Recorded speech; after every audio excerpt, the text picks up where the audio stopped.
Number 30, morning session is Friday. To the measure to third lecture in the Westrick tutorial, where sets the results. Thank you for the introduction, and thank you for everybody who's here today. It was, by all accounts, very fun evening last night. I left early, but I know that many stayed longer. Thank you for being here. So the third part of the tutorial, I'm going to talk about what we do know about this situation, which I'm going to just briefly recall what has happened in the first couple of tutorials.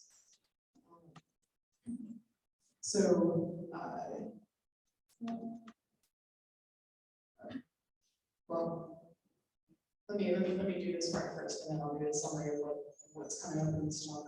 So, just to recall, we have a number of examples of theorems of Borel combinatorics, such as the prisoner hat problem, hidden matching, and coloring, and so on. And these are all proved by various methods, and most commonly methods of measure and category are used to prove theorems like this. And in particular, so they use the fact that every Borel set is measurable, or every Borel set has the property of pair. So these kind of methods sometimes work, but not always. We have examples where these methods didn't work. And so it's natural to wonder in those cases if we just need to look harder, if maybe we can find some method, find a proof for either one of these methods, or maybe it's impossible. So if it's impossible, how might we know? Well, reverse math is a framework that we can use to try to formalize and then attempt to answer that question. Just recall some of the terminology from the last talk. So ATR stands for arithmetic transfinite recursion. It's an axiom that states that anytime you have a well order, there's always a jump hierarchy on that well order. Then we have CDPB and CDM, which stand for the statements every completely determined Borel set has a property of pair, and every completely determined Borel set is measurable. And what it means for a Borel set to be completely determined is that within the model knows for every element of itself whether that element is in or out of the Borel set. So we sort of define away some issue that would otherwise require ATR. ATR is sufficient to prove both that so I might not say completely determined every time, that will be now assumed, but ATR is sufficient to prove both that Borel sets have a property of pair and Borel sets are measurable. And our goal then is to find a separation. So we're hoping that ATR is not really necessary in order to prove those two theorems. And instead, what we want to find is an omega model, which is just like some collection of sets that obeys a lot of axioms, but not all of them. In particular, we want to find a collection of sets that does not satisfy ATR, but which does satisfy that every Borel set that's in there has the property of pair, and or find one where every Borel set that's in there is measurable. So that's cool. And then I'll just also remind us that in reverse math, a Borel set is just coded by the well-founded tree that describes how the Borel set was constructed out of simpler sets. So it's some tree, the nodes are labeled with intersections and unions, and the leaves labeled with simple bit sets or their complements. And so that's how we get a handle on which set we're talking about.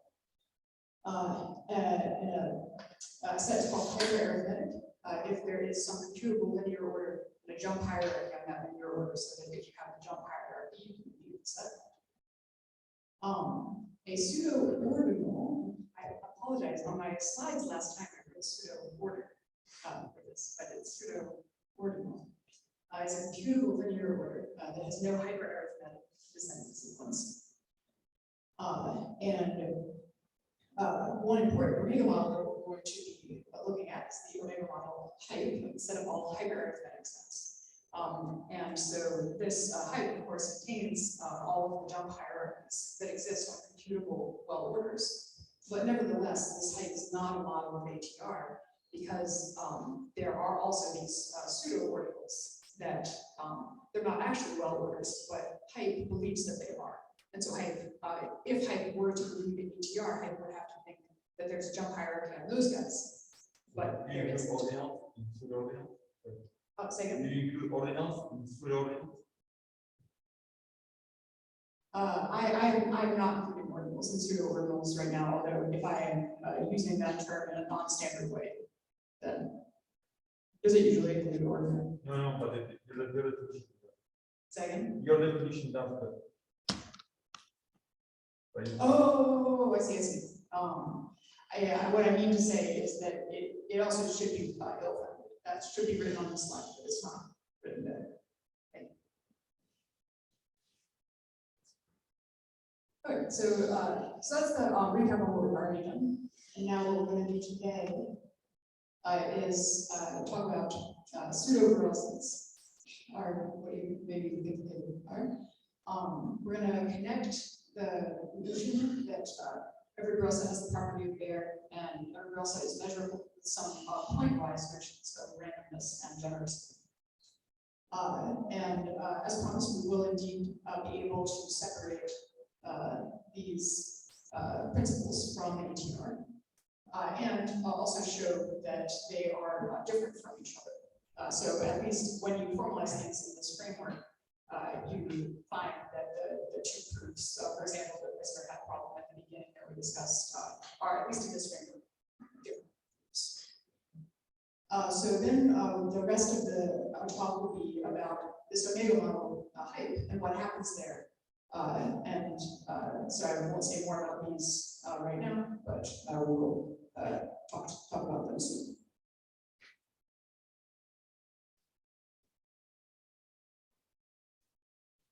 All right, so let's take another look at this omega model. So since our goal is to separate the CDPP and CDM from ATR, a natural first attempt would be to say, okay, well, maybe CDPP and CDM, maybe they're just true in height. This height would be an omega model where ATR fits. Initially, it seems plausible, right? Because anytime that you have a computable, or in fact, even hyperarithmetic, well-founded RL code, if you have a jump hierarchy on that code, then you can do all of the work that you need to do in order to get to those open approximations, and also, whatever thing shows that the set is measurable. So for any truly well-founded RL code that's there in hype, hype believes that the set coded by that has the property of air and is measurable. Right? The jump hierarchy is in.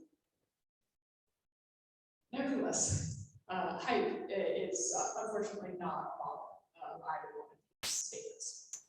And the reason is because of pseudo-RL codes. Right, so this is sort of like the well-founded or ill-founded true version of a pseudo-ordinal, except now it's a tree. Right, so pseudo-RL code is something that superficially looks like a RL code, except RL code is supposed to be well-founded. Pseudo-RL code is not well-founded, but any strictly increasing sequence of this is the analog of decreasing sequence in a well ordered. So hyperarithmetic strictly growing sequence of strings from that tree.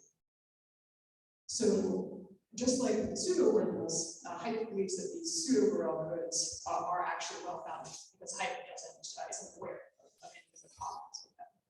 So as far as hype is concerned, these are actually as well some RL sets that need to have, for example, an open approximation in order to have the property of air.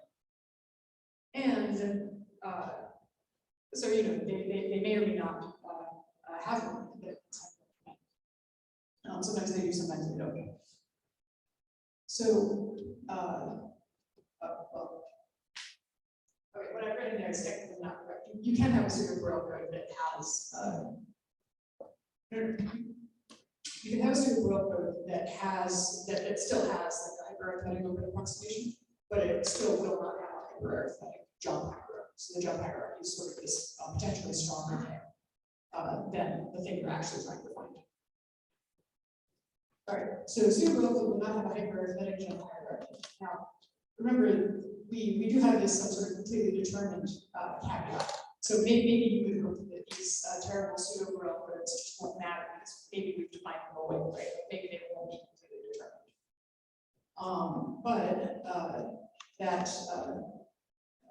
It's not going to save us. So this is now we're getting into some work with Astor, Eric Astor, Julian Farr, Jim Waltman, and Solomon. We showed that there is a computable pseudo-Borel code, which Hype actually believes is completely determined, but it doesn't have any hyperarithmetic open approximation or evidence for its measurability. So because of this pseudo-Borel code that one can construct whenever the CDM and C both fail in Hype. So in other words, the situation for CDB and CDM is actually quite similar to that for ATR when you look at omega box. You can construct like true Borel codes where you really need the full strength of the jump hierarchy in order to get their open approximation. And so if you have a model of either one of these guys, then an omega model of either one of these guys, Hype definitely has to be included in that.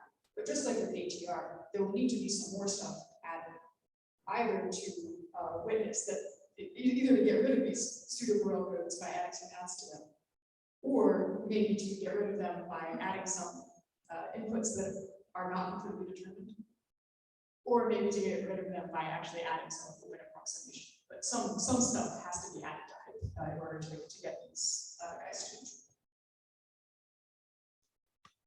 All right, so let me take a pause now to say something about pseudo-Borel. So one thing that you may be thinking at this point is like, okay, but do we really want to care about pseudo-Borel codes? Like, maybe if we have to talk about pseudo-Borel codes like as an integral part of this, maybe that's just like evidence that we're sort of off like in some kind of weird place that's not really telling us about what's real. So there's not everybody can have a different opinion about this, of course, but I want to share with you at least a few reasons why, for myself, I don't mind that there are a lot of pseudo-Borel codes that feature prominently in the techniques in this work. So some reasons one might care about pseudo-Borel codes. So reason number one is that weak axioms are not strong enough to rule them out. So anything that a weak axiom proves about real Borel sets, it's also proving that about pseudo-Borel sets. So if we're curious about what the weak axiom is able to prove, the pseudo-Borel set can be a useful tool because the weak axiom will have to be dealing with them as well. Another reason, maybe more also like pragmatic one, our goal is to find some way, like proof theoretically, to distinguish measure and category. But if we sort of didn't allow ourselves to use the pseudo-Borel codes, sort of excluded them in some way, then computationally, all three of these principles would be at the same level. They would all just be about, like, can you compute a jump hierarchy? And so we would not succeed in finding the hoped for separation if we don't consider this. And then finally, there's a sort of a maybe aesthetic reason to consider it. So the next thing that I'm going to talk about now is by considering the pseudo-Borel codes, we're able to find a connection between these principles of CDBP and CDM and some pointwise notions of randomness and genericity that have previously been studied in computability theory. All right, so that's what I'm going to talk about now. Randomness, of course, has to do with measure, and then genericity is sort of the related word for time. All right, so a question that, or a thing that sometimes comes up, like when people talk intuitively about, like, oh, like a random, somebody says, oh, give me a random sequence of zeros or ones. that is, usually when somebody says that, they're talking about a random variable. But in computability theory, we like to actually pick out some particular points and say, this specific point, this particular sequence of zeros and ones is actually random. Now, what it means to be random, right, is that well, what would it mean if you were not random, right? An example of a non-random sequence would be like 0, 1, 0, 1, 0, 1. There's like an obvious pattern happening. So in order to call a sequence individually random, we basically say, all right, we want the sequences individually random to not have any obvious patterns or not have any obvious rare properties. Now, every individual sequence has a rare property, which is like being itself. But that's a rare property that's sort of like custom designed like for that point. So we don't want to consider like rare properties like that. We only want to consider rare properties that are like ones that a person would actually come up with if they didn't have that point so available in advance. So one way to say like what is a rare property would be like a set of measure 0. Right? So only measure 0. Infinite sequences are periodic, etc. So what we can do is just take like a very large class of measure 0 sets and say that, so such as, for example, delta 1, 1 sets. All right, so a Borel subset of Cantor space, or such two namespaces here. Borel subset of Cantor space is called delta 1, 1. If it is Borel, but if also the tree that encodes it is computable. Right. So just any like take any like delta 1, 1 set that you can like reasonably like write down an algorithm for like what that set is actually supposed to be.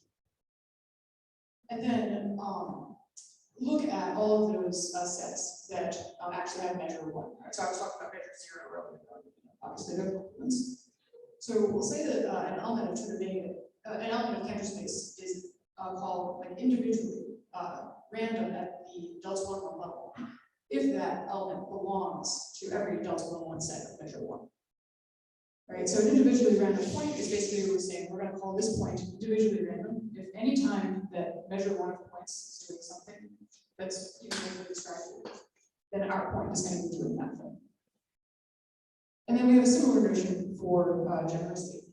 So an element of Cantor space is called delta 1, 1 generic if it belongs to every cometer, so we call cometer just another notion of large delta 1, 1 set.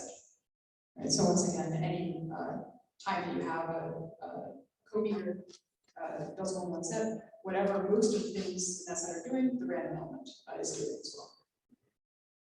All right, so these pointwise notions of randomness have been used to analyze the theorems of classical mathematics and are also just interesting in their own range.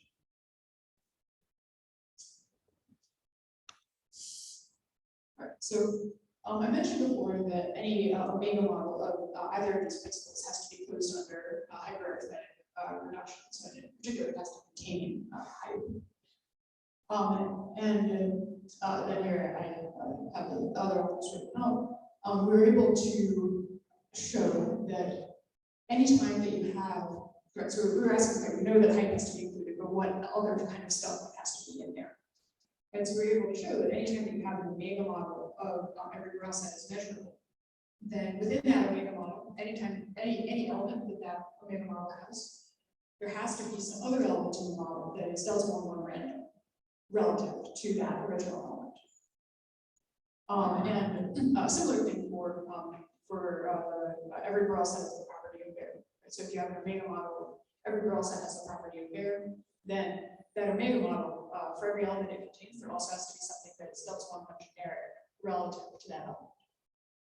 Right, so this is sort of like saying, if you want to satisfy these principles, then in addition to having your jump hierarchies, which are somehow like very ordered, like very like highly informative stuff, you also, if you want, for example, to satisfy CPM, you also have to have just like a whole bunch of random, individually random points thrown in there as well. So just to give you a little bit of the flavor of how something like this is proved. Right? So proof basically goes like this. So it's look at your omega model. Let's say we've got an omega model. Every Borel set has a property of there. Well, one possibility is that there are no pseudo Borel sets in that omega model. And if that happens, you end up with delta one generics for some kind of automatic. So that's sort of the situation where we kind of exclude the pseudo Borel codes, then we sort of don't have anything interesting happen. But if there are pseudo Borel sets, then as soon as there's one, there's tons of them. You can also build your own. And so we build our own, which is a special pseudo Borel set that basically, if there are no delta 1 generics, then the set gets completely determined. Because kind of what we do is we just sort of like add a bunch of stuff, like along a pseudo Borel code, that anytime that something is not delta 1 generic, this extra stuff just like causes it to become completely determined. And so if there are no delta 1 generics, then everything gets completely determined. But then if that set is completely determined, well, we also make the set so that any open approximation to it is able to compute the delta 1 generic. So it's you sort of get a contradiction if you assume that there's no delta 1 generics from that. So then there has to be one. So this is sort of like building up the special sort of pseudo Borel sets as kind of the main like technical part that they for basically all of these results.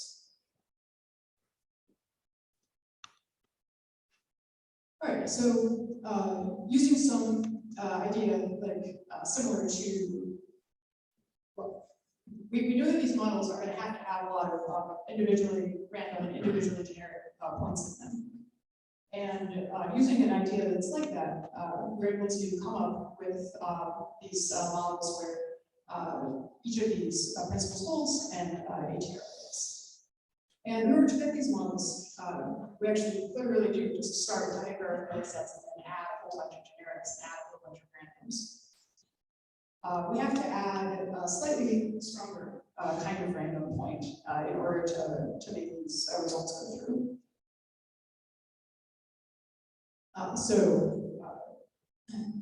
This, you don't need to remember this definition for the rest of the talk, but a real is individually compilable random. This is not technically a definition, it's technically a characterization, but it's the fastest way to just tell you what the definition is. So this real is called compilable random, it's delta 1 random, and anytime that it computes a well order, there's also a computable well order that's the same order type. And you can do a similar thing for generics. Okay, so this is just some part of the established theory of these individually random points. And the only point of it is that these are just some individual points that are even more random or even more generic than the delta 1 points. All right, so how do we build the omega model, which shows that every Borel set has a property very strictly weaker than ATR? Well, we start with type, and then we just add into it some super generic thing. And then any model of every Borel set has the property varies to be closed under arithmetic reduction. So then we just add like everything that you can get from jump hierarchies now, like after you've added this big thing. And then you just repeat it, right? So say, okay, now here's what I have working so far. Now I'll just throw in another super generic thing and close under arithmetic reduction. You just keep going, many times, and then you come up with sort of closed under adding these like extra generic things, and so closed under arithmetic reduction. And it turns out that this model both fails ATR because it doesn't actually add any new jump hierarchies. So the missing jump hierarchies are still missing. Yeah, it doesn't add any new jump hierarchies, but it also doesn't add like any paths to the pseudo orbitals. So like all the problems that ATR had with height, ATR still has those same problems with this model. So this model still fails ATR. But because all of these generics are around, we get kind of a different method, not based on jump hierarchy, to figure out what is the open approximation to the given Borel set. So if you don't have a jump hierarchy, but you do have access to a whole bunch of generics, and you want to know where is my Borel set So you want to know what's the open approximation to your Borel set. So there's some like, intervals on which your Borel set is coded. And then there's some other intervals, the open sets approximating the complement, on which your set is weak. And so you're trying to figure out, okay, where are the intervals where this set is almost everything, where are the intervals where this set is almost nothing. And you can do that by polling the generic. So you take the generic, just change it a little bit at the beginning so that now it's like heading through like whatever area of the set that you want. And you just start asking, hey, are you in the set or out? Are you in or out? Are you in or out? So it's completely determined, so you always get an answer. And because that element is so generic, it's actually going to do the thing that most of the elements do. So if in this interval, the Borel set is almost everything, then no matter where you put the generic in that interval, the generic is going to do what most things do. It's going to say I'm in. So you sort of ask around the generic everywhere, are you in, are you in, are you in? And then based on the answers that it gives you, you can figure out, oh, here the set is big. Oh, here the set is almost nothing. So that's how having generics establishes the existence of this open approximation. And you can do a similar thing for every Borel set is measurable, but you just get these super random elements and pull them instead.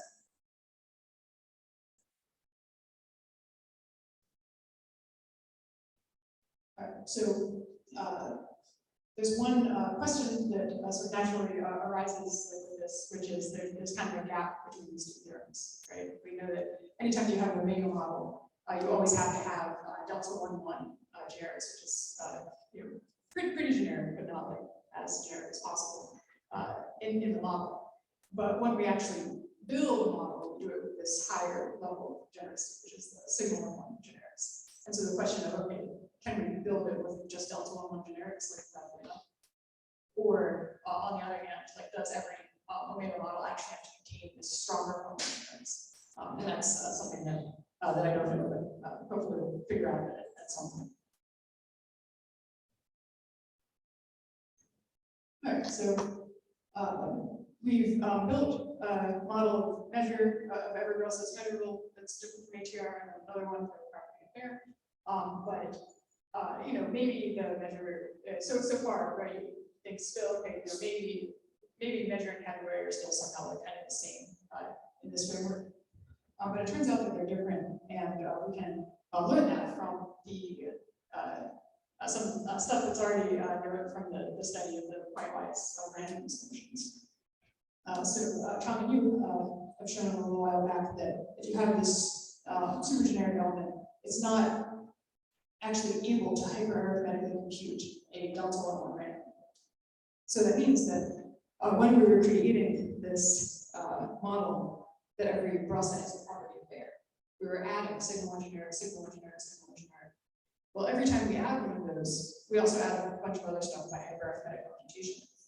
But we never add a delta 1, 1 random because the sigma 1, 1 generics, they just are not able to compute those guys. So if we wanted a model that every Borel set is measurable, we would have to have delta 1 randoms in there. So this model that we built that has the every Borel set has a property of fair actually does not have a property that every Borel set is measurable. And the vice versa thing holds as well. So that means that these two models that were really just like designed for like separating each principle from ATR, turns out that they also separate those two principles from each other. Because here we have one model where the fair property holds and measurability fails, and here we have another model where measurability holds but property fairness. Yes. What about delta 1 generics computing delta 1 random instead of sigma 1? I don't know. Sorry. Let me not be. I don't want to say that it's not known because I haven't read every paper on this topic, but I don't know.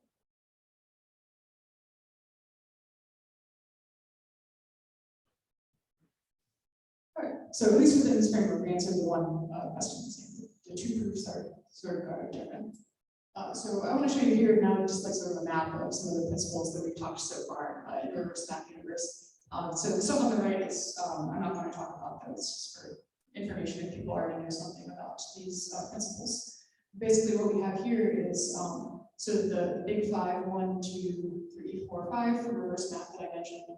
There's some other like, principles here in between ATR and ACA. And so this is like a blow up of those principles. And the principles that we've been talking about, the CDP and CDM, live in this region, strictly weaker than ATR, but still stronger than ACA and somehow like in this kind of area. And so what we've shown is that each of them is strictly weaker than ATR, they're incomparable with each other.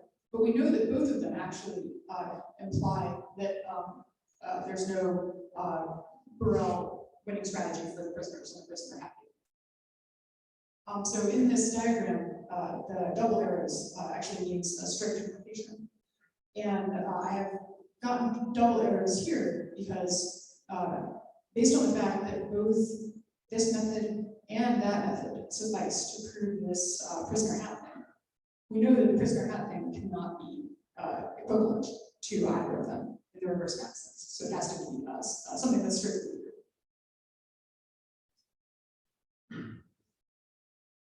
All right, so now returning to the question of Burrell combinatorics, we're able to inform all the questions that I asked in the first talk.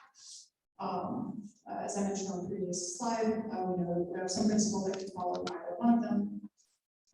Just said that. So we have this finding matchings for Burrell through regular graphs. We know that can be done using measure method, but it's not known whether it follows from that category.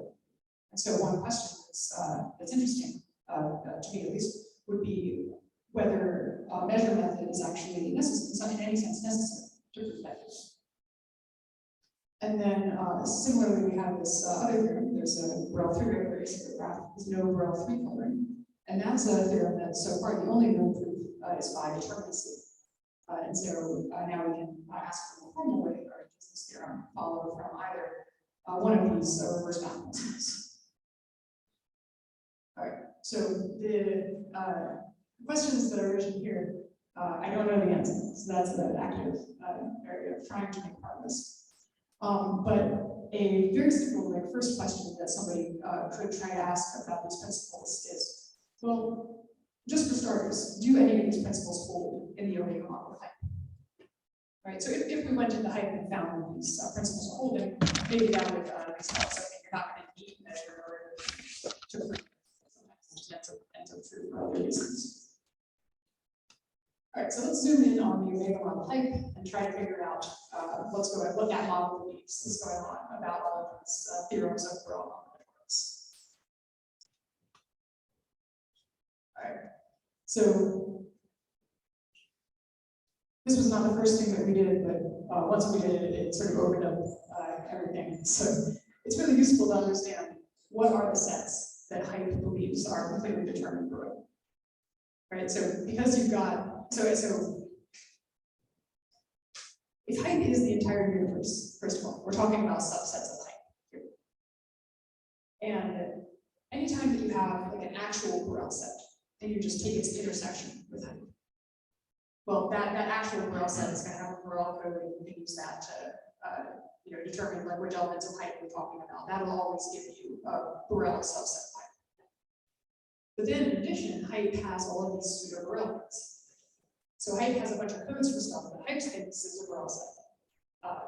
And those codes just pick out some subset of height, and which subset it picks out is also kind of determined by like what stuff is there in height. Right, so there's just sort of this like internal to height pseudo Burrell like defined sets, but height thinks they're completely determined Burrell. So we want to figure out what all of those sets are in order to get a better handle on these questions. And so we, I joined work at 3,000 Rose Westrick were able to prove the characterization in terms of what's called omega 1 CK material. So I'm going to tell you what that is on the next slide. But at least as far as height is concerned, for any subset of height believes that that subset is given as a completely determined Borel set, if and only if that subset is this omega 1 CK computable. All right, so what's omega 1 CK computable?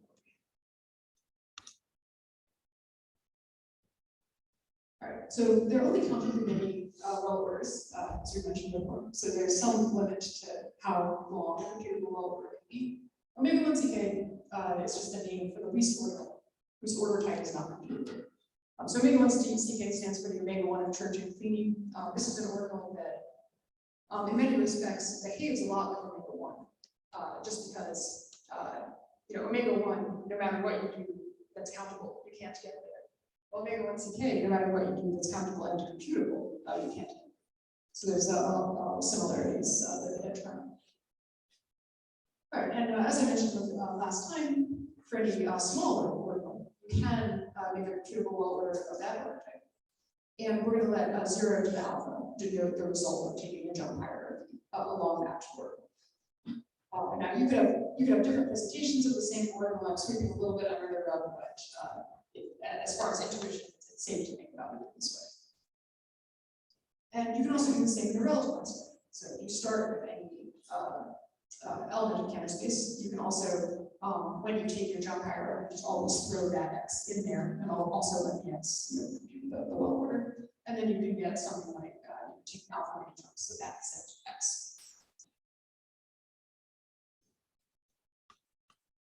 All right, so let's consider now sort of an even higher version of computability than what we've considered so far. So we talked about ternary reducibility, that was to using as an oracle one real to compute another one.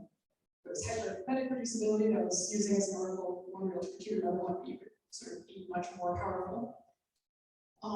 This omega 1 CK computability is not, instead of trying to compute a subset of the natural numbers, it's actually trying to compute a subset of Cantor space. Right? So the input is going to be an element of Cantor space.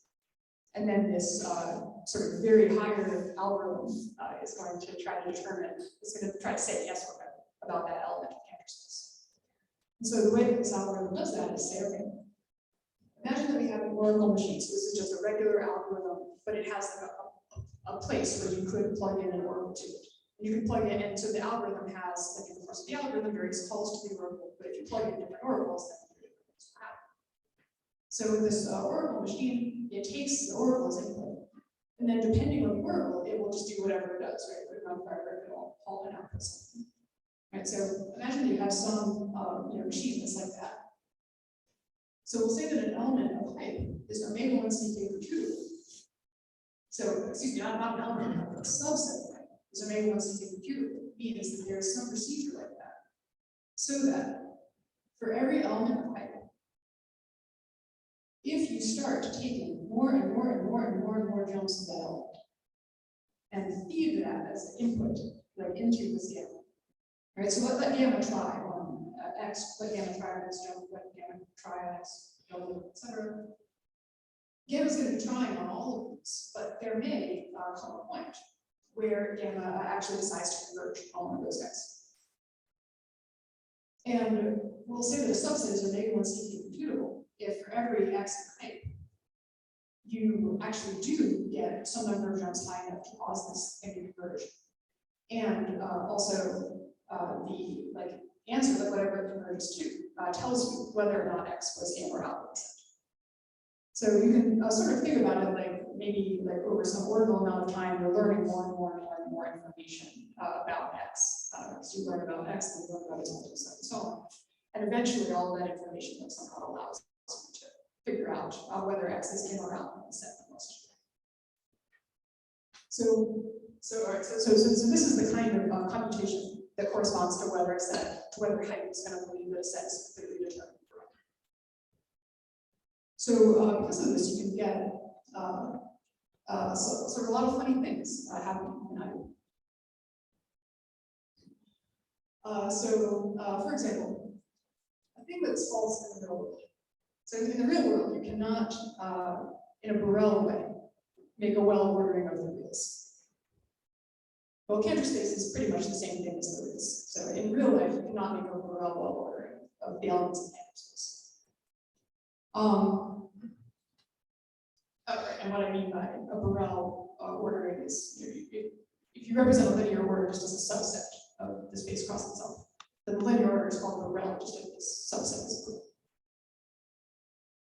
Okay, so in real life you can't well order those things, but in height you can. And the reason is because in real life, height actually does have a natural order to it. Because every element of height is computed by some jump hierarchy.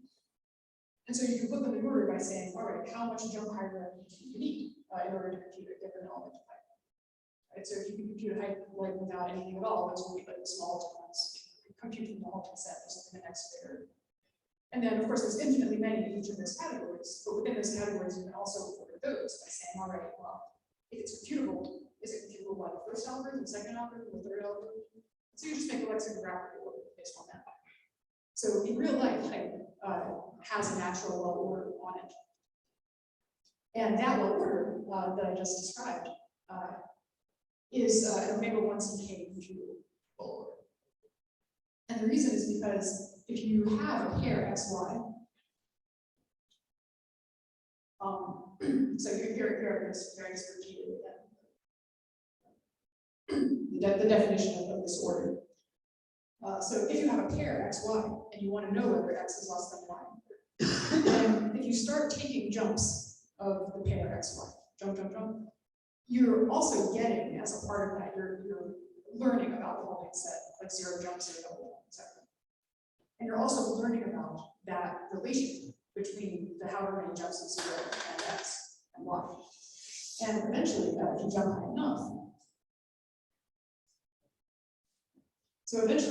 high enough, you'll be able to notice if some like 0 to the beta was able to compute X, and you'll be able to notice if some 0 to the beta computes Y, and you'll be able to notice like what algorithm is that. And so you will get to a point where you've just taken enough jumps of all the inputs that you can sort of see, you can see everything. And so that gives us kind of a sort of a computation of this well order.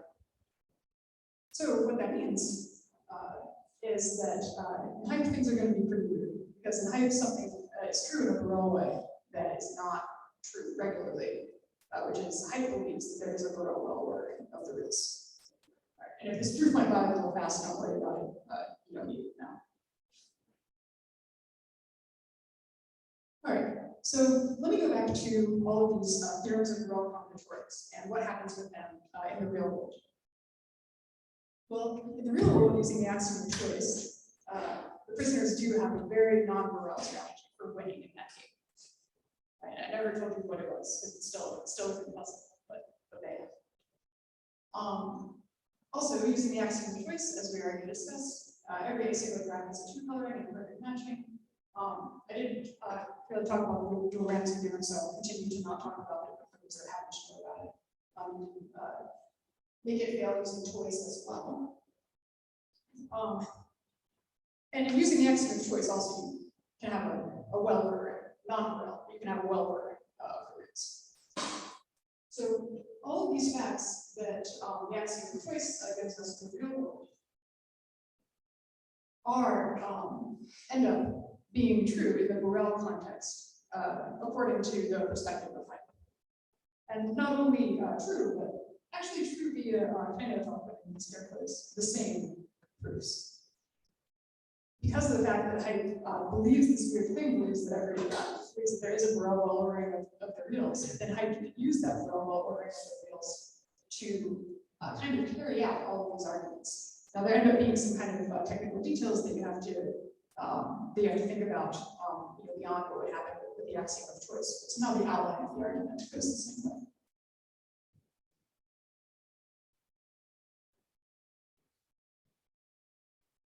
All right, so that means that we have the following consequences. And just to summarize what I said, height has all of these things happening.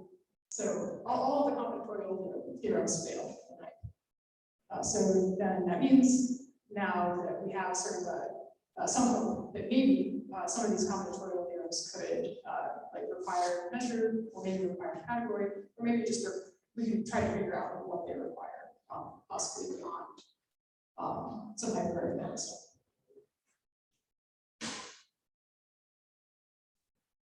All right, so there are a lot of future directions that interest me about this, so I just want to share a few of them with you. First of all, so remember that picture that I shared you, kind of what the Borel universe, excuse me, what the reverse math universe looks like in the region that's there, kind of below ATR. And in reverse math, much lower down, between the areas of the ECA and RCA. In that picture, all you saw was one big sweeping example that I didn't talk about. But the thing that's been going on in computability theory in the last 20 years is that area is actually not sparse at all. It's like really filled in with lots and lots of theorems and like different like arrangements with each other. With almost all of those theorems coming from the area of combinatorics. So somehow a lot of ordinary, somehow in ordinary mathematics, many or most theorems end up being either computable or this weak chromosome or ACA. But in combinatorics, you find this sort of whole soup of stuff. So one question is like within this area that's just below ATR, it looks like there may be some theorems not of like countable combinatorics, but instead theorems of Borel combinatorics living up there. It'd be interesting to see if they have any kind of like regular structure or if they have any kind of crazy structure up there. This is a question I've mentioned a couple times. If this every Borel set has the property there, every Borel set is measurable as a really natural notion, then one thing that we would expect to happen would be to find some theorems of ordinary mathematics that are actually equivalent to those theorems. So I don't know an example of that, but it would be great to find one. We've seen some examples of properties of Borel sets that hold using a measure argument, and they also hold using a category argument. So anytime you have a theorem, and there are lots of them, that can be proved using both methods, that theorem has to be weaker than either method individually. And so that leads one to wonder if there could be some other regularity property in Borel sets that's actually underlying some of these theorems that can be proved either way. And then finally, all of the questions asked about Borel combinatorics, I'll just highlight this one as probably the most interesting one, just because of the fact that this statement is only the only known proof of it so far is by Borel determinacy, which is a method that even goes outside of second order arithmetic. So never mind like whether this can be proved using measure or category. It's also not known whether it can be proved using ATR, and also not known whether it can be proved using like Pi1CA, which is the highest of the 5, etc. All right, so there is the state of what's known, the state of what's not known, of what is not known, and that is the tutorial. So thank you.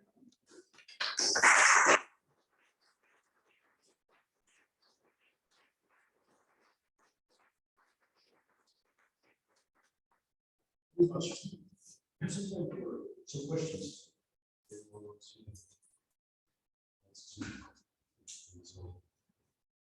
Issue questions? Yeah, can you put this picture with the whole food?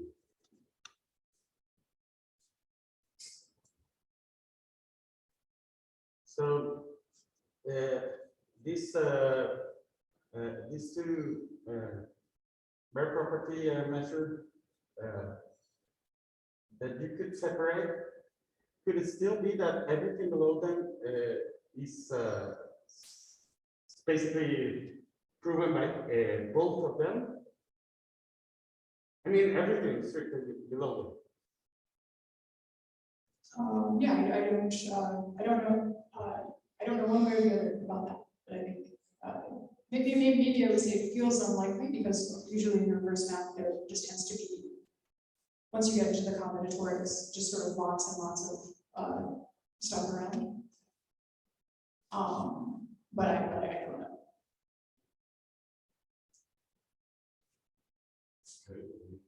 Other question? Yes, please. Okay. So I saw that So one maybe like question. Do you think about applying that to the solutions and countable ones? This seems the number of setting because we're area the number of theorems that says to whether you can do something like that with your measure. So for instance, you can do that E0 is not reducible to the negative countable space, and you can do that perfectly. Basically, for any other countable variable solution, you cannot do that perfectly. So maybe it's the answer to this.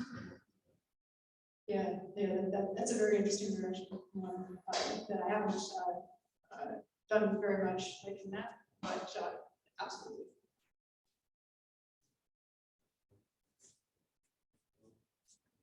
Further question, thank you very much for the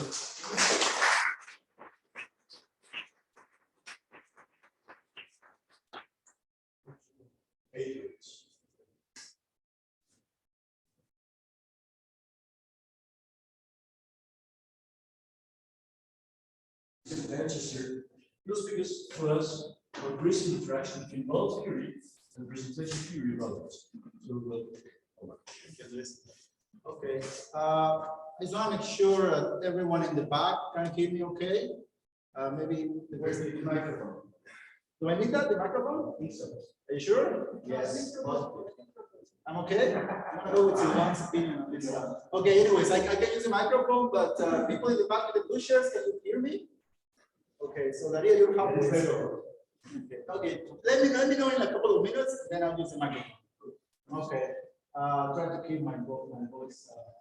Well, first of all, I want to thank all the organizers of the Symposium. In particular, many thanks to Samaria. She was really accommodating to my my travel restrictions that I had. I think I was really thankful for that. It's really great to be in this Symposium for the chance to do that talk. And I'm presenting some of the, it's like a project that I started around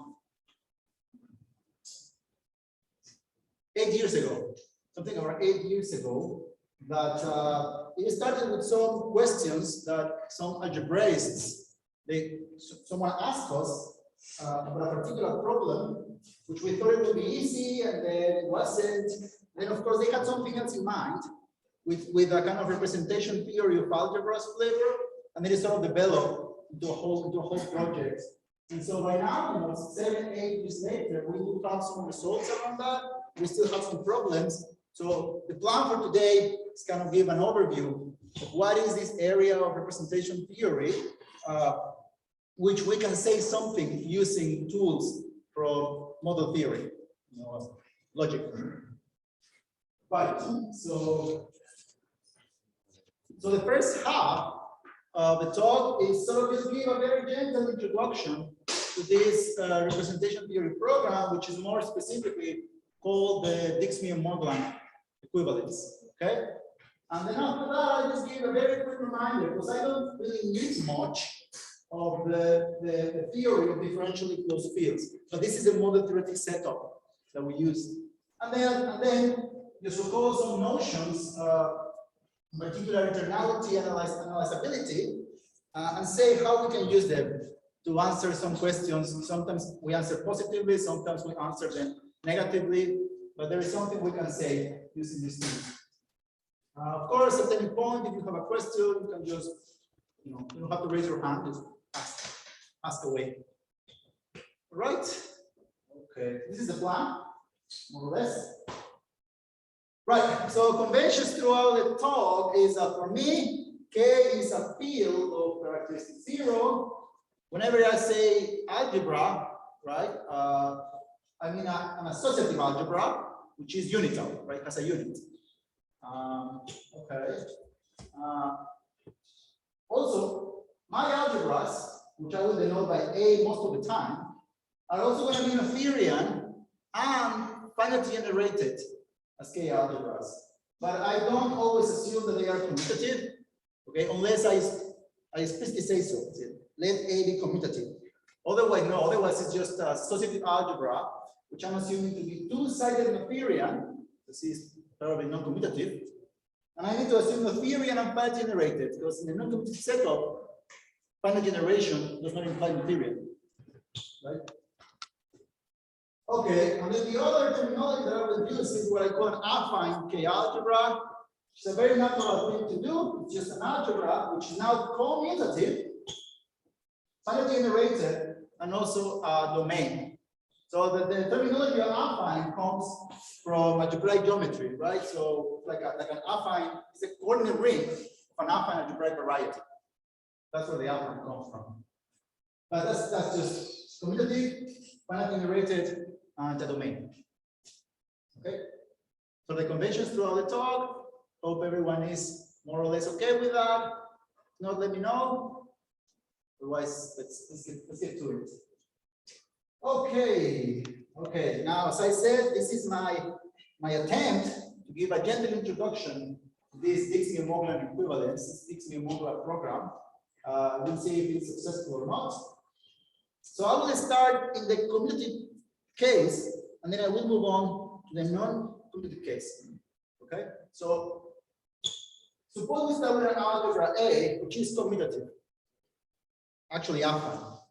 So to a domain of finite generated. So now in the commutative case, and these are results, they're classical algebraic results. These are foundational results, not trivial, but also not very deep, but they're very important for the foundations, specifically for algebraic geometry. Well, I guess 1 and 3, really. Anyways, so it turns out that in any finite generated algebra, every prime ideal is always the intersection of the maximal ideals above it. This is not always the case, but for affine algebras it's true. The second one, which has more like a representation theory kind of flavor, is that if you take a simple A module, then this factor ring, A mod, the ideal called the annihilator of M, it's actually a field. Okay?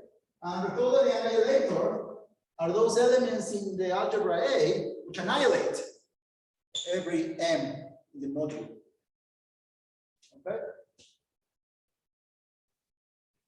And the third is also very classical. If I take a maximal ideal in an affine algebra, then if I take A mod M, then of course it's a field, because it's maximal, but moreover, it's just a finite field extension. Now, where do these come from? Well, 1 and 3 are what is called versions of the Hilbert's-Nussstellen satz. Okay, classically, like if you're learning about the Nussstellen satz, it's usually a one-to-one correspondence between radical ideals here and some Zariski closed sets in an algebraically closed field. Okay, that's one version, but there are many versions of the Nussstellen satz, and 1 and 3 are 2 more. Okay, I'm not assuming K is algebraically closed. Okay. These 2 versions are just in general. Now, number 2, it really follows from something called Schur's lemma, which is a representation theory type result, saying that if you take a simple module, the endomorphism ring is divisible. This is classical Schur's lemma. It says something about irreducible representations of root. But anyways. So 1 and 3 are standard classical algebraic results. Number 2 is more of a representation theory kind of flavor. Okay.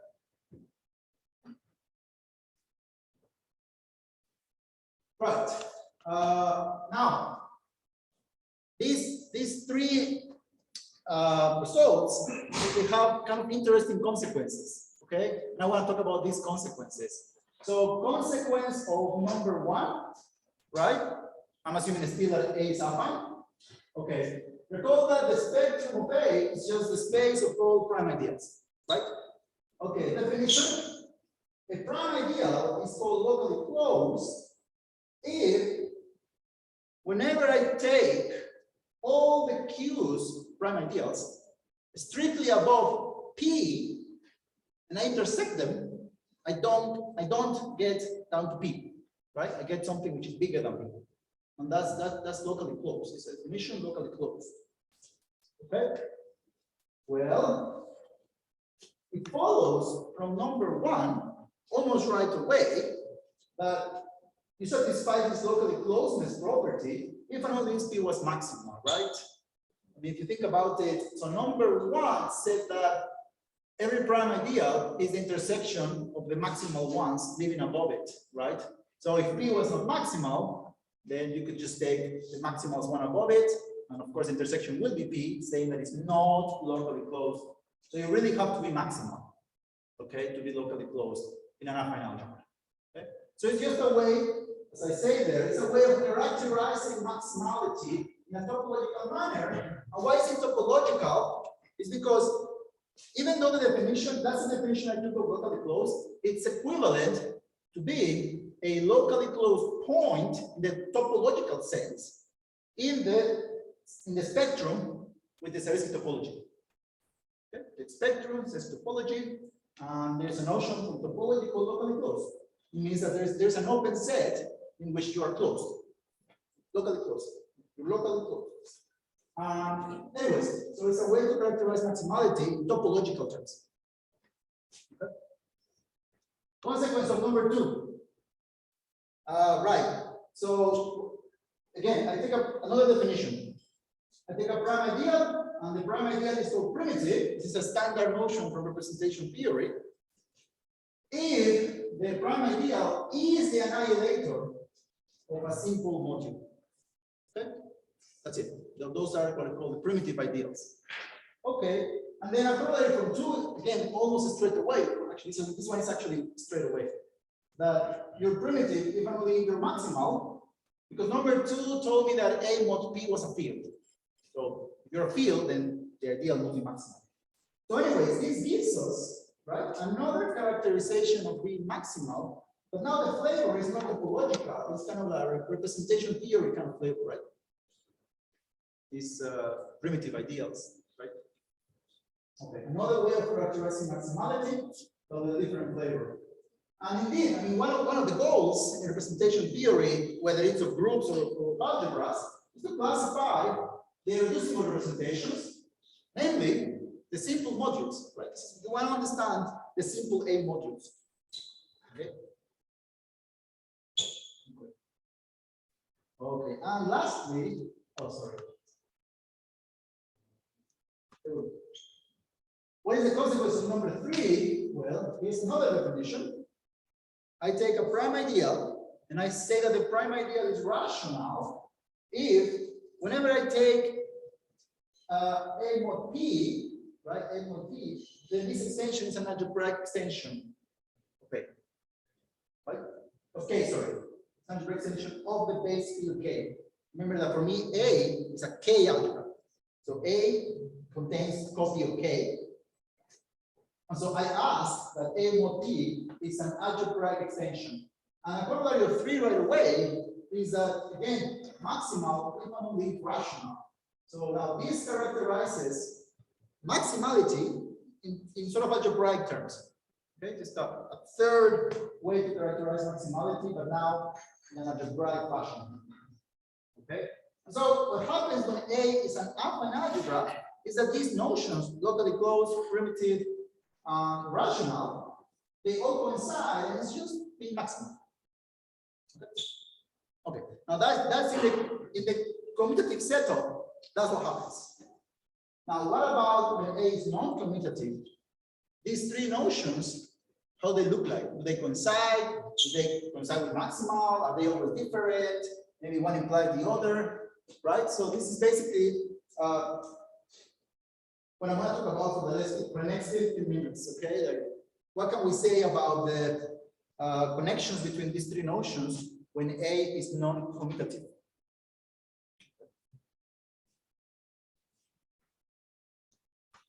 So now I want to assume that A is just some algebra, which is Noetherian, finitely generated, but it's not necessarily commutative.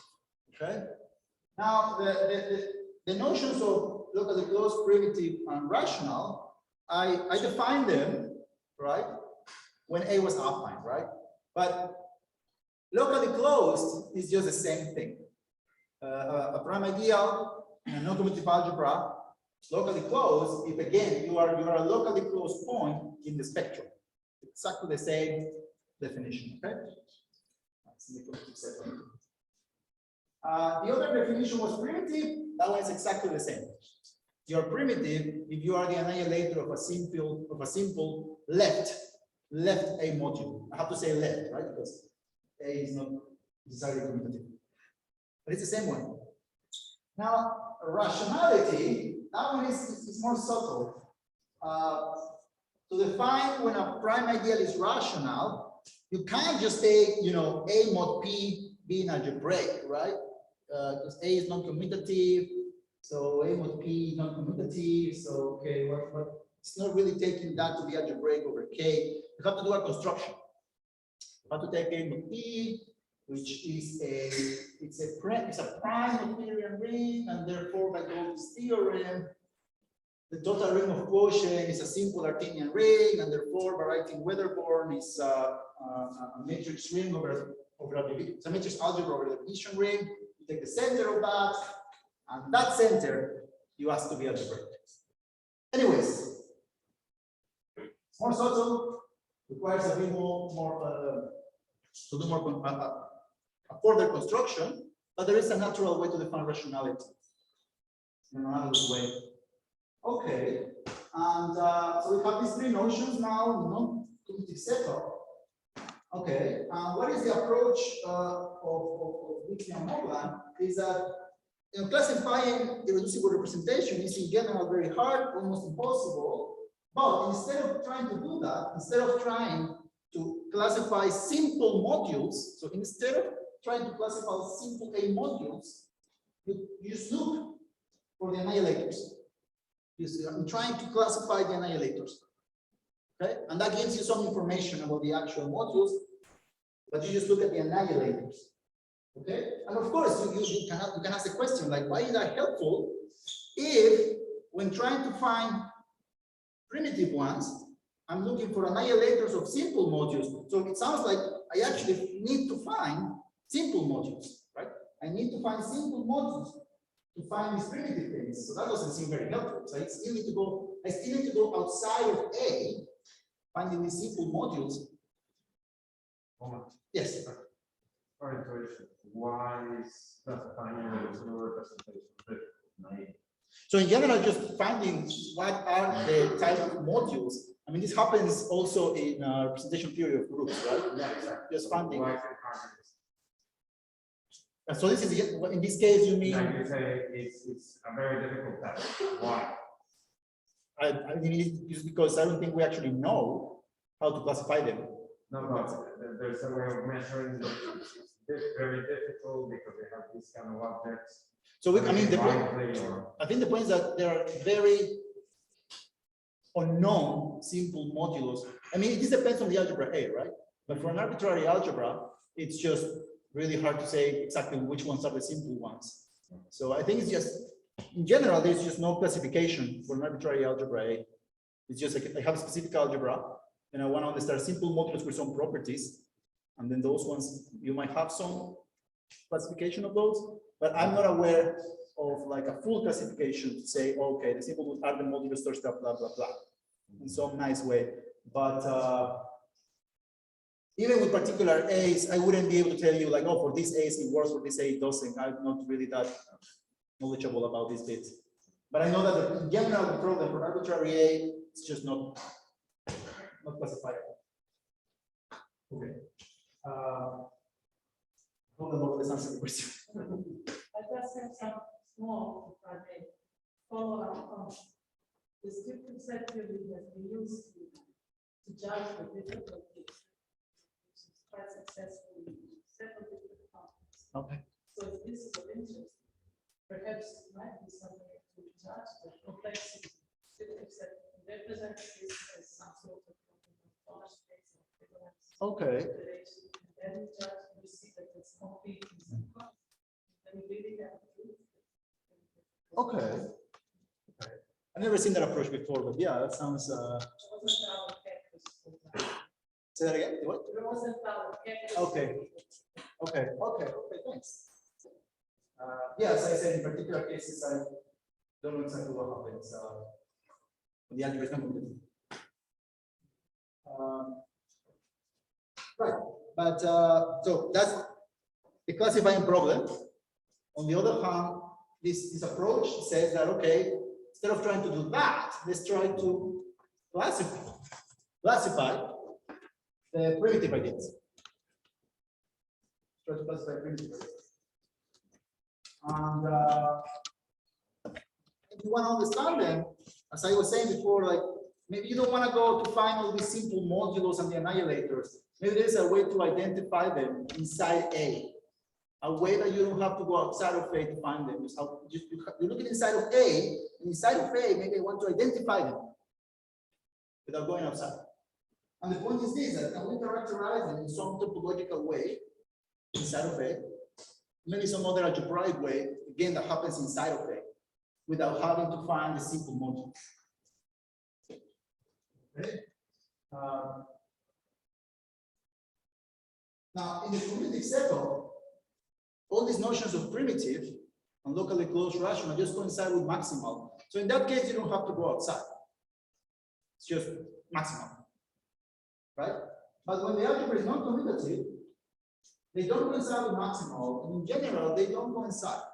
Okay, but in the 70s, Dixon and then later, a bit later on, Omar, separately, they proved that there are interesting non-commutative algebras for which these notions actually coincide. In particular, the original result was about enveloping algebras. So you take a finite dimensional linear algebra G, you take the universal enveloping algebra, and in these algebras, which are not far from being, they are not commutative, but they are not that far from being commutative. You have that these notions coincide. So it does give you a way to understand, primitive. Now, from a topological point of view, happening inside of A, and an algebraic point of view, again, inside of A. Right? This says you don't have to go outside.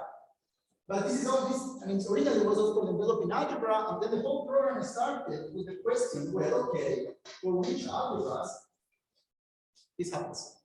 That you can understand primitive by locally closed and rational. Okay? That's basically the Dixon-Morgan program. Understanding which algebras have this property with the three notions coincide. Okay. Okay, this is what I just said. That an algebra A, non-theory, apparently generated, is said to satisfy the Dixon-Morgan equivalence if for every prime ideal these notions coincide. Okay. Okay. Examples where this happens, well, when A is commutative, this is what we just said. Another example is this enveloping algebras, which is the culminating theorem of this and Morgan. More examples come from taking there's many group algebras for which it works. Not for any group algebra. There are actually group algebras for which it fails. There's a large family of group algebras for which it's true. Or any algebra satisfying a polynomial identity. There are more algebras out there for which equivalence has been proven.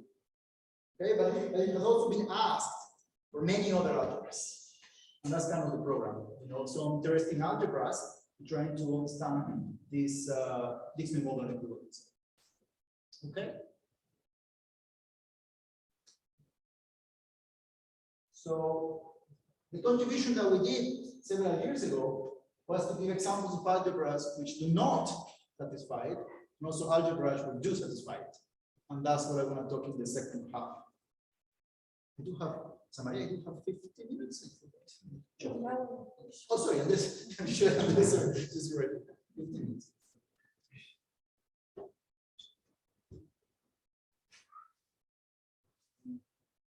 Right. So there are counterexamples, as I said before. However, under mild assumptions, you always have two implications, which is very useful. Okay.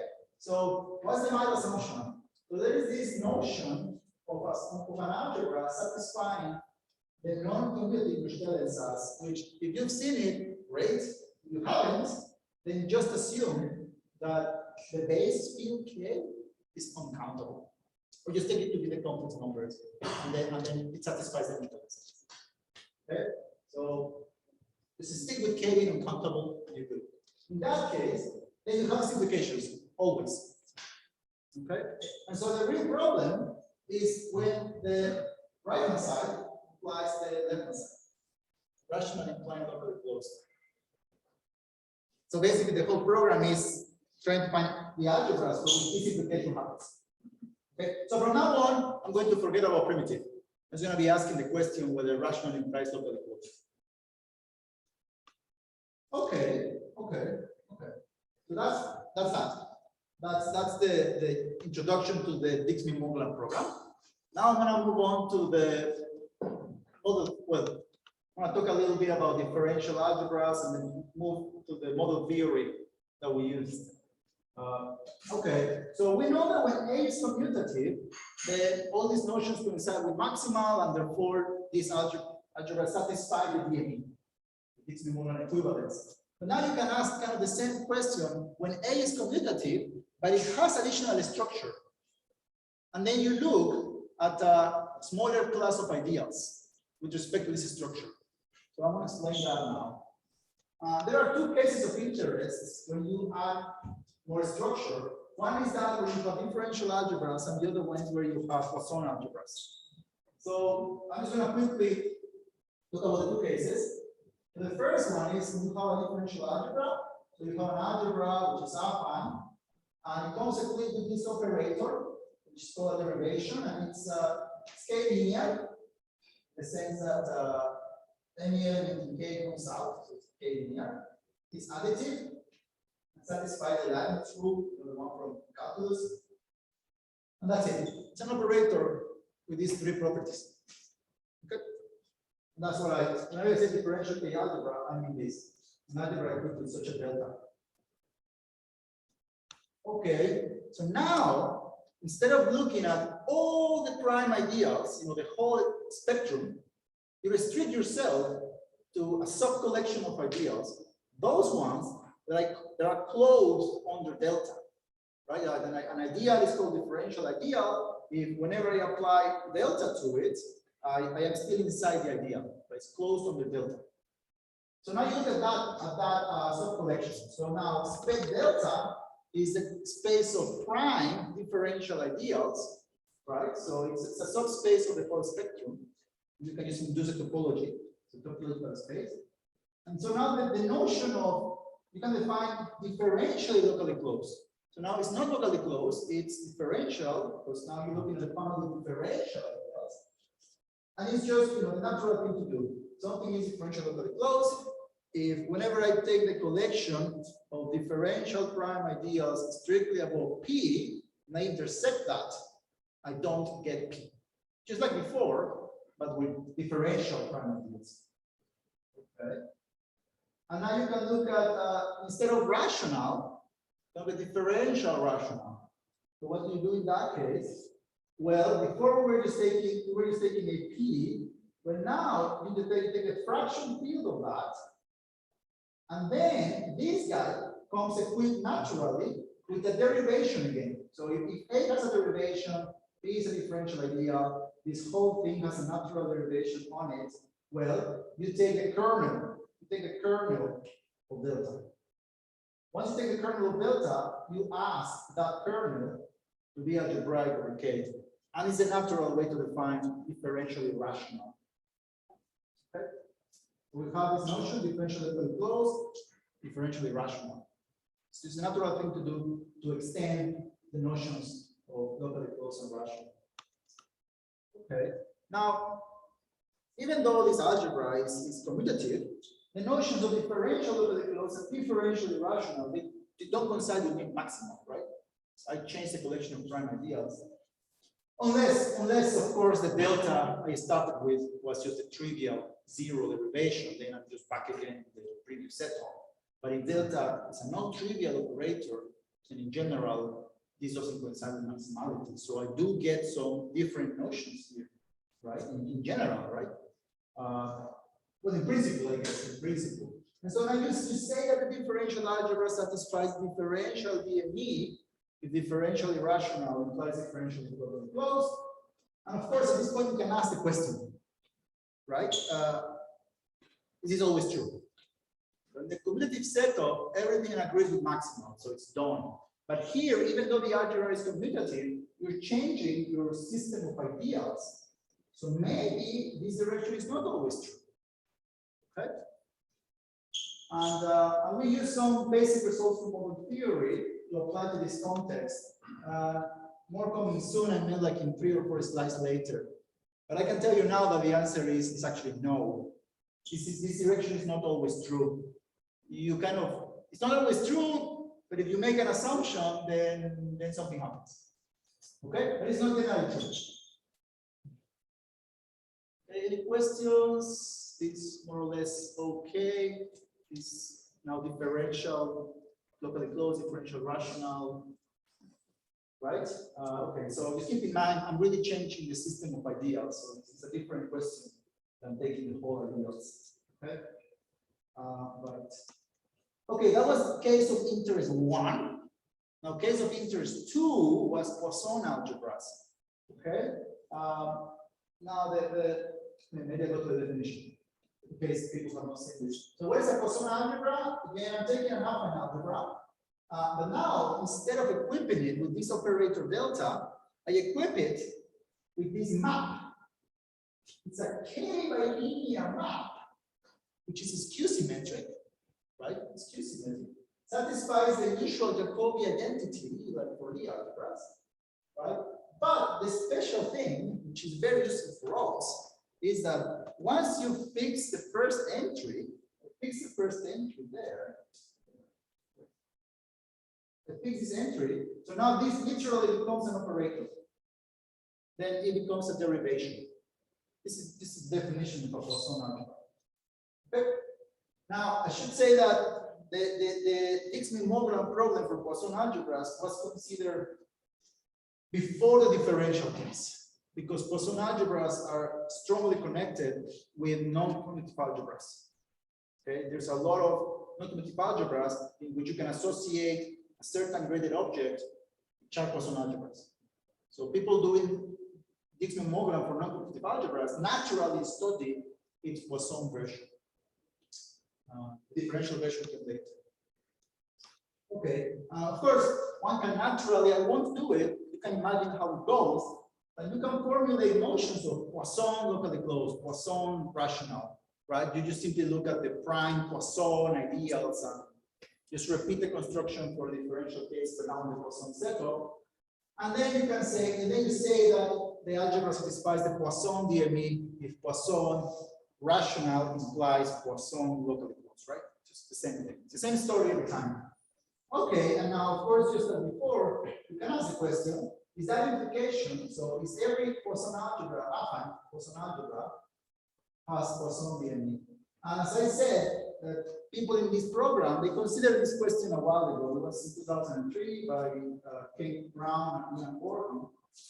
Again, they asked the question in a paper of theirs. They proved some cases where it's true, but then in 2015, using two-model theory, we answered the question negatively. We found Poisson algebras affine, which is not true. Okay, and that's exactly what I want to talk about now. What sort of tools from model theory do you use to construct these examples? I won't go into details, by the way, because I won't go into details how to do it. I want to give at least superficially the flavor of where it comes from, these examples. Any questions?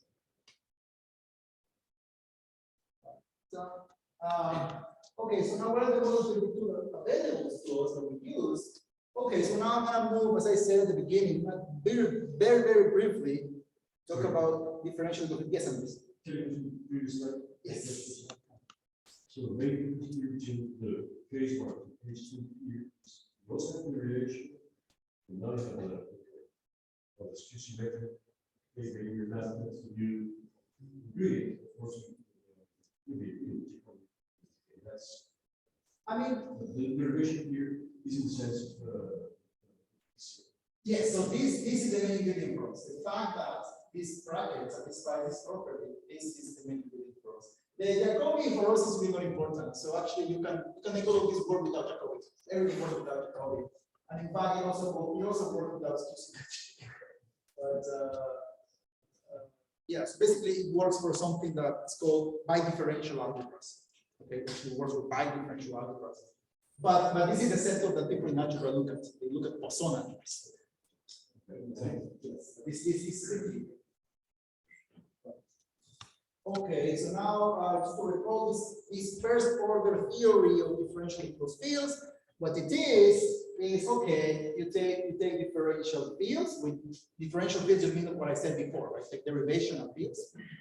Characteristic 0, and then the existentially closed models of this theory is an elementary class, meaning there's first order axioms for the existentially closed models. And these are called differentially closed fields, and that first order theory is denoted DCF0. So that's my brief reminder of what DCF0 is.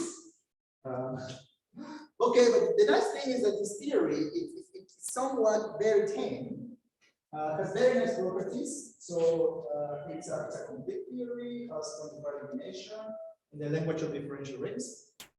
It's unstable, which is the same in this case as total transcendental. So it's quite tame with respect to stability. And it has elimination of imaginaries. Okay. And these are the tools that we use in several places.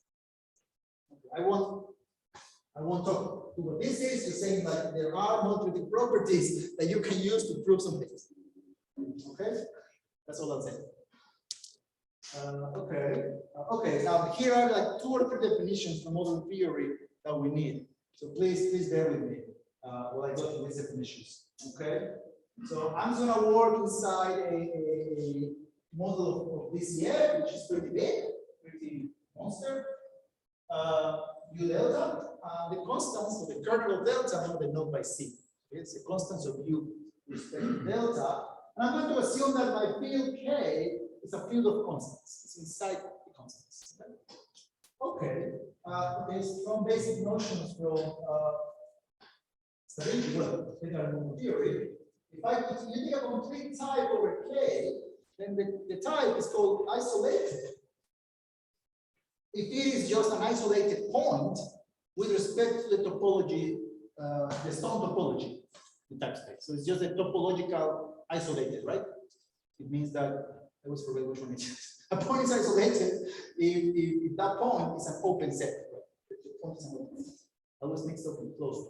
It's open. I should mix open. The second notion is weakly orthogonal to the constants.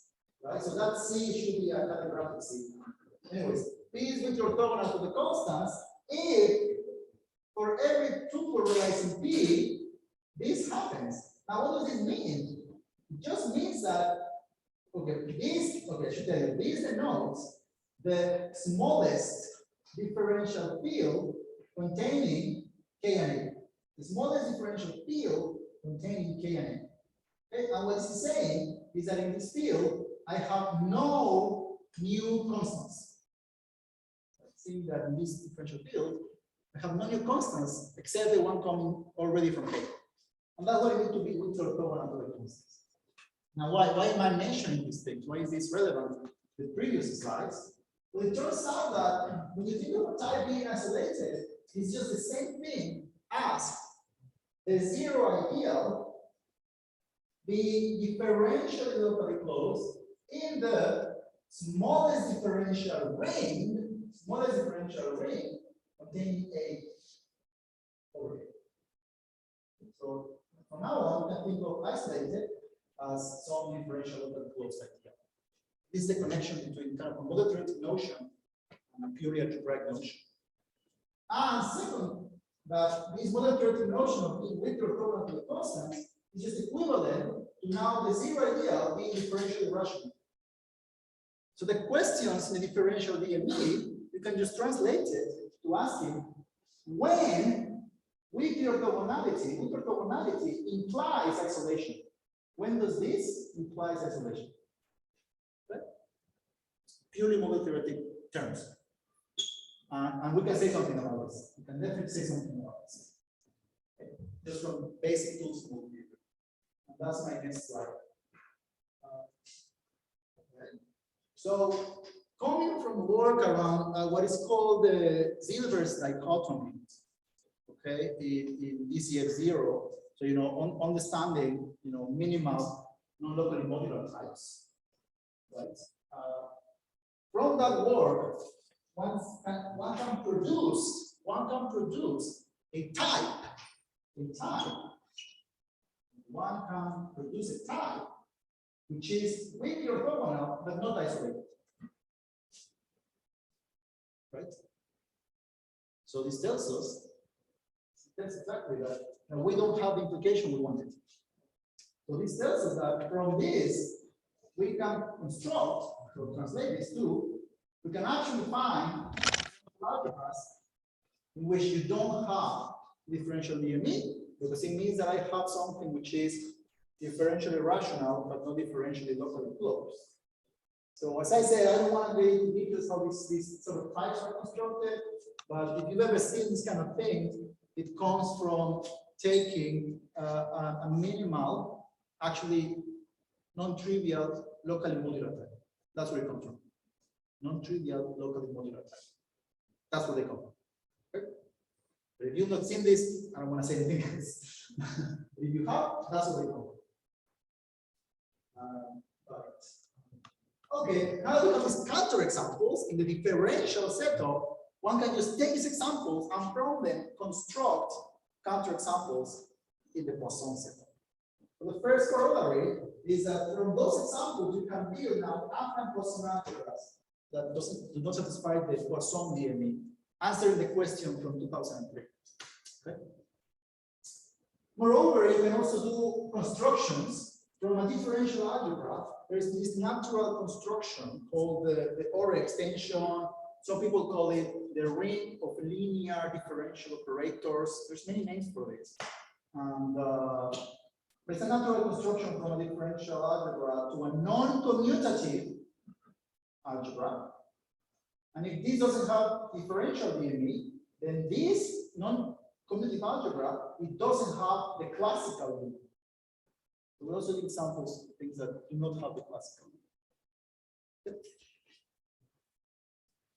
So these results are sort of on the negative side, constructing algebras, differential ones, Poisson ones, and non-commutative ones that don't have this DME. Any questions? So this is part of the work using sort of basic model theory facts to answer some questions around this Dixon model program. And now, how about some positive results? You know, it's nice to have negative results, but it's also nice to have some positive results. Okay, so in general, you know, these affine differential algebras, they don't have differential DME, but what sort of condition, what sort of assumption, mild, can you make? Well, maybe not mild. What assumption, natural assumption, can you make so that you get it? Okay, and that's what I'm going to talk about for the next 2-3 slides.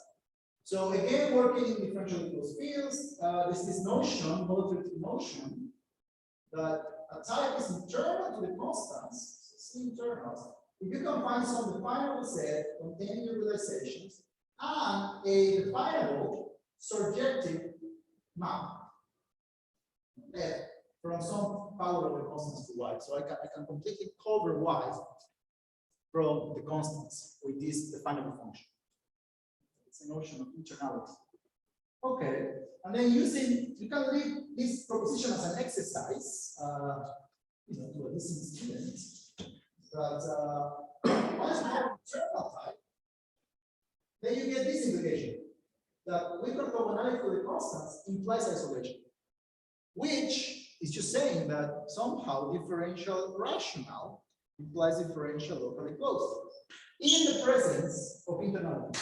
So in the presence of internality to the constants, you do get what you wanted. Okay, so there is this additional assumption that once you have it, internality, then you do get it. You do get the differential DME. Okay.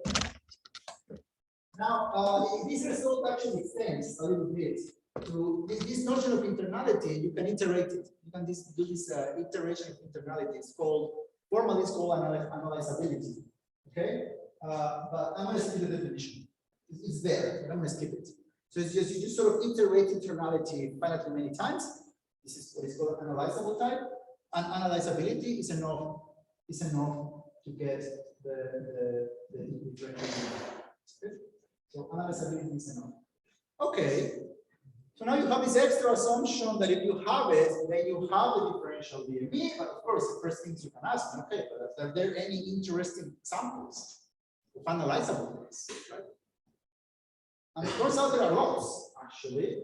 So about 4 years ago, with Jason Bell, by the way, all of this work, a few papers around it, it's mostly done work with Jason Bell, Stefan Lenoir, and Rahim Musa. So this one is with Jason and Rahim. To prove that if you take linear type, the definable of any definable group, k-definable group, has to be k-definable, this case one, which is a finite rank, then that thing is actually analyzable. So all these groups that appear naturally, there's lots of them, they are all analyzable with the constants. So once you have like a group structure lying around, then you actually get analyzability. Okay, and therefore, putting the previous result with this, once you have some group structure lying around, you get the differential DME. We can state this in more formal terms. So the problem is that any upon differential Hopf is where we put Hopf factor, right? Satisfy DME. And then from here you can build again this ring of differential operators, and this satisfies DME as long as R is differentially Hopf. So this assumption is that the Hopf business fixes the problem of the failure of the DME. And just to remind me, so roughly speaking, Hopf algebra just means that R is this is a coordinate ring. This is not a group algebra. This is the coordinate ring of algebra. So instead of reading Hopf, you can just say, oh, R is a coordinate ring of algebra. Okay? Once you have an algebraic destruction around, then you get the DME. Okay? That was an interesting case. Positive result. Okay, so that was all in this positive answer was for a differential DME. So if I have a differential algebra, which is Hopf, so this algebraic group lying around, then you do get positive DME. And you can ask the same question. What happens now? I go back to the Poisson context, and I take a Poisson-Hopf structure. You can ask whether is that enough? Is having a Hopf structure, which is compatible with the Poisson structure, of course, is that enough to get the Poisson DME? Okay. So yeah, I should stress out that it's not just having a Hopf structure, it's a Hopf structure that is compatible with the differential structure, in this case with the Poisson structure. There's some compatibility of the Hopf structure and the operators. So I don't want to get into that. But anyways, you can ask the same question. And we don't know yet. We've been working relatively hard, but not too hard, relatively hard. Maybe if we were harder, we would have done that. For the last maybe, I don't know, 3 years, trying to say, you know, can we prove this? Now, what we have so far from about 3 years ago, with Stefan, is that if you further assume that the Hopf algebra has this property of being co-commutative, then yes, then it works. So if you add co-commutativity, then it works. Now, what is this co-commutativity? It literally just means that because you Hopf, then you come from an algebraic group. Co-commutative means that that group is abelian. That's it. That's pretty obvious. But the group lying around is abelian. So the group is abelian, then we get it. We get it. Okay. Okay, and this applies to some interesting cases. This applies to the case of symmetric algebra or the algebra, which is kind of the dual version of the original Dixon-Morgan theorem. So Dixon-Morgan theorem was for the developing algebra. Now we also have it for the symmetric algebra, because symmetric algebra has a natural Poisson structure. It's actually a co-commutative Poisson Hopf. So it actually applies there to get a dual. But anyways, it was an application of this result that assumes co-commutativity. Okay, but now of course, so for the last 3 years, we've been trying to get rid of this co-commutativity assumption. Just try to outright prove you don't need it, just like in the differential case. In the differential DME, we did not need co-commutativity, it's just outright true. Okay, so we're trying to prove this conjecture that every alpha and Poisson-Hopf algebra satisfies Poisson DME. As I said, for maybe more than 3 years now. And so the co-commutativity assumption, by the way, I'm almost done. The co-commutativity assumption is used. How is it used? Why do we need it? It's because once you have it, you can pass from the Poisson-Hopf to a differential Hopf. You pass from the Poisson-Hopf structure to a differential Hopf structure, which we know it's true, and then you go back. Right? So the co-commutativity assumption is to go back to the differential setup. You know it's true, then you go back to Poisson. And but the problem is that we at some point thought that even without co-commutativity, maybe you could do this. You know, go from Poisson to differential and then go back. We thought we could do this in general. But maybe a year ago, we constructed examples where the Poisson-Hopf algebra is not co-commutative, in which this doesn't work, in which you cannot go from Poisson-Hopf to differential Hopf. It doesn't work. So that strategy completely failed. It's kind of disappointing, but anyways, it worked. But perhaps the thing that we're trying to look at is that there's a notion of twisted differential Hopf.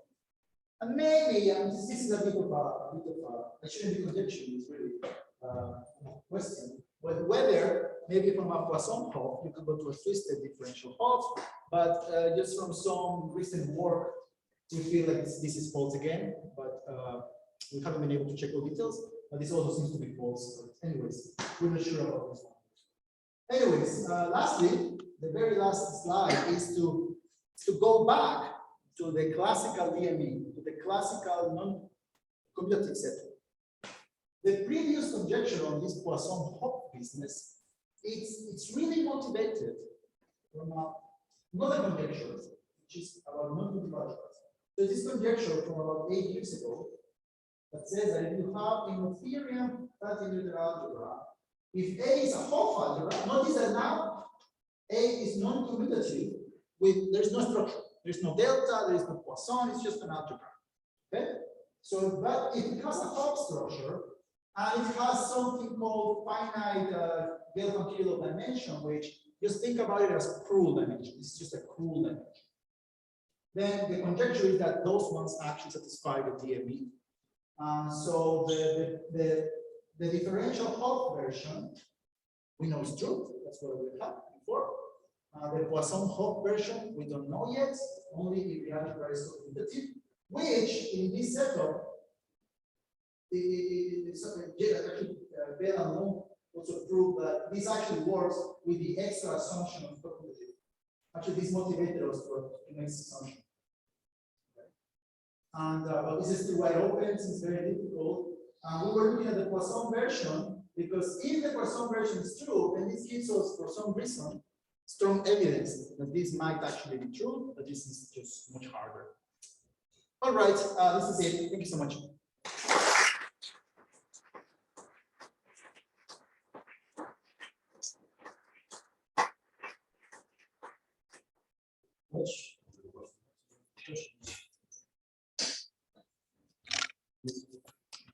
So we were saying that the original non-commutative case was related to Poisson algebras because we usually associate a Poisson algebra with a commutative case. I guess the two questions are like, my guess is that the specs are the same on both sides, so the questions are analog. So what's the same? The spectrum. Oh, right. So on one side you're looking at the spectrum of non-commutative algebra, and the other one you're looking at the Poisson spectrum. Right? Yeah. So there's a strong connection between these two spectrums. At the level of the prime ideas, there's a strong connection between these two spectrums. And this is more or less how you can, not always, depends on what algebra you start with on this side, and you can actually go back and forth. Right. So for example, if you look at the first example that I gave, this enveloping algebra. Enveloping algebra, In this case, it's a filtration, so you can build this Poisson algebra, which is actually just a symmetric algebra. And so in that case, you have developing algebra, symmetric algebra, and there's a strong connection between the prime ideas here and the Poisson ideas here. And can you go always back? You have a Poisson algebra, you always find a non-competitive algebra associated to it? So there is something called, yes, maybe an assumption there. So you start with a Poisson algebra. I think maybe just affine Poisson algebra. You can do something called the semi-classical limit. That's just a general construction. And it gives you a non-commutative algebra. And the point is that in these cases, yes, there's always like this thing that you have Poisson DME here, and the semi-classical limit will have classical DME. So yeah, from having examples of Poisson algebras with a positive DME, then you can get lots of non-commutative algebra. This is why I said at the end that it will give us strong evidence, much more examples. One question, please, sorry. Yes, can you do the same for the case you have, for example, more derivations? Yes. So you have a finite family of derivations, commuting or not commuting, doesn't matter actually. Okay, even Doesn't if not matter. commuting, okay, fine. Commuting, then yes, we prove that it's actually true that if you take, so let me go back to the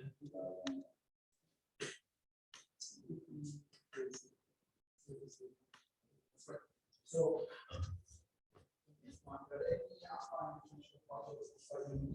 you can replace these with a finite number of derivations commuting and not commuting, and it's still true. Even if not commuting. Yeah, because there is a tame model theory of differential these derivations, and we use that to find that there's still a nice stability properties in that theory. Ah, nice. Thank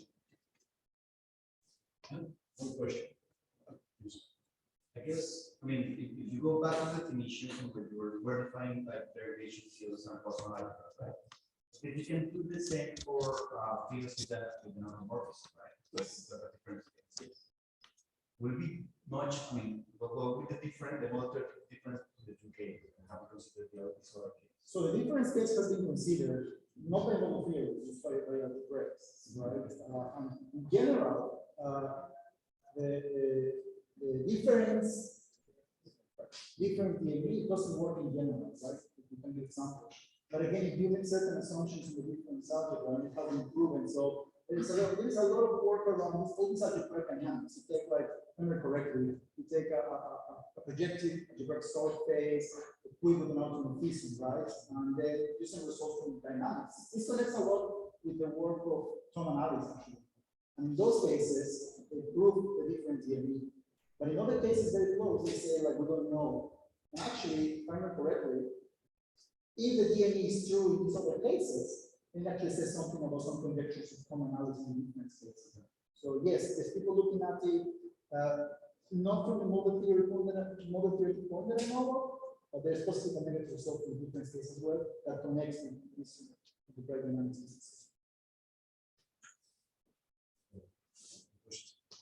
I have one quick question, perhaps. So, in the beginning of your lecture, we were looking at the problem of going at topological characterization of maximality versus prime as a main term. And then we used, first of all, notoriety, I think, through all this work. And I'd like to know a little bit if there is any change between any of these without the assumption and what kind of technology. And allow me just to mention that then the methods here went to DCF0 and variance. Is there some kind of a positive characteristic situation for this? The maximality of ideals is called a positive characteristic, and it has been conceived in different ways. And there are all these spectra that have been kind of redefined just in. I wonder if that has anything to do with it. So I was assuming just 0% for convenience in some places, right? But for instance, in the cognitive setup, everything agrees to maximality. That doesn't depend on the characteristic actually. That's true in general characteristic. I only made the characteristic zero assumption because I'm working in CF0, right? So I just wanted to zero. But no, in terms of the cognitive setup, just wanted to work. But the model setup will change positive characteristic. So it would change, definitely, because the field of constants in positive characteristic is a little bit weak, right? Because it always grows. So in the characteristic zero case, this weak orthogonality means the constants stay the same.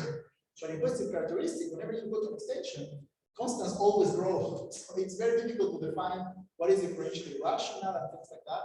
But we want to do that, and we actually prove that in the positive characteristic case, differential DME actually the classical directions that locally close implies primitive implies rational is true in positive characteristic. It's true. But in general, the problem is very different physics. And the first question. Materiality. Materiality, yes, that's right. So materiality is used again in rationality. So remember, when I was defining rationality, I said that in the non-commutative setup, it's very subtle because you need to go to A mod P, and then you need to take the total ring of quotients of that, and then that takes a simple Artinian ring. So there's all this construction into it, and this uses something called Goldie's theorem, which assumes materiality. So just to be able to define rational, this is where materiality is needed, but